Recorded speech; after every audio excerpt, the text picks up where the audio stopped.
Welcome, I'm from SONY Xperia 1 and today I'll show you how to set up the portable hotspot. So to get started, let's go into our notification panel and look for the hotspot toggle.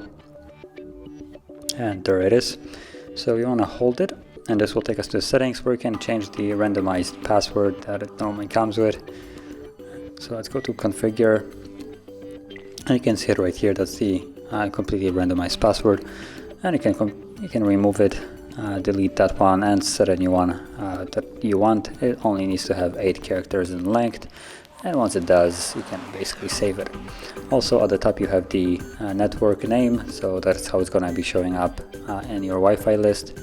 And then once you set those, just tap on save, and from here you can enable it either over here or simply by going to notification panel and tapping on the toggle right over here.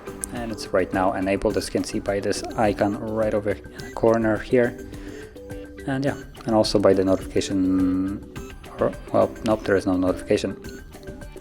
Now I'm getting an error because the SIM that is in the phone actually doesn't get any reception, so it's probably gonna be giving me a little bit more errors. But yeah, that is how you would enable it, and to disable, just tap on it once more. And if you found this video helpful, don't forget to hit like, subscribe, and thanks for watching.